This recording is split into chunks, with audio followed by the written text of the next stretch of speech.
इस दुनिया में कई ऐसी अजीबोगरीब घटनाएं होती हैं जो किसी न किसी तरह देश विदेश में खूब सुर्खियां बटोरती हैं। इसी सिलसिले में कैलिफोर्निया के एक पेड़ की चर्चा इन दिनों खूब हो रही है। अमूमन कोई भी पेड़ आग लगने के बाद ज्यादा से ज्यादा 2 या 3 दिन में पूरी तरह जलकर राख हो जाता है। वहीं कैलिफोर्निया का ये पेड़ पिछले 1.5 साल से आग में जल रहा है।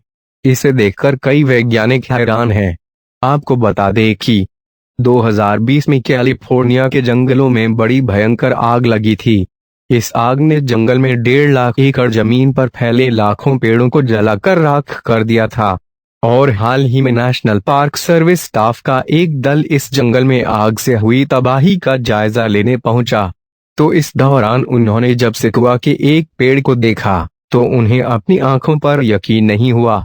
इस पेड़ से धुएं के ऊंचे ऊंचे गुब्बारे ऊपर आसमान में उठ रहे थे। पेड़ की जांच करने के लिए उन्होंने उसे लॉन कैमरे के लेंस से देखा।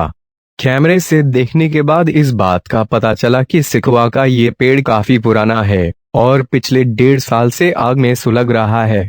इस पेड़ के इतने लंबे समय से सुलगने की जानकारी जब वैज्ञानिकों को मिली तो इसे सुनकर वे भी काफी हैरान हुए। वैज्ञानिकों का कहना है कि बारिश के चलते यह पेड़ अब तक ऊपर से नहीं जल पाया है। इस इलाके में सर्दियों के समय में काफी मात्रा में बर्फबारी होती है। इसी बर्फबारी ने इस पेड़ को पूरी तरह से जलने से बचाया है। आपको जानकर आश्चर्य होगा, लेकिन सिकुआ नाम के इस पेड़ के उगने में आग का एक अहम योगदान होता है। जब कभी आग की लपटें पेड़ की शाखाओं पर पहुंचकर उसे जलाती हैं, तो वहां पर जमे हुए नमशेल पिघलकर खुलने लगते हैं। इस कारण उसके अंदर से सिकुआ के कई बीज जमीन पर गिर जाते हैं।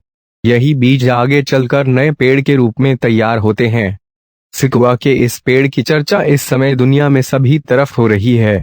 वहीं कई विशेषज्ञ इस पेड़ को यूं जलते हुए देख काफी चिंतित हैं।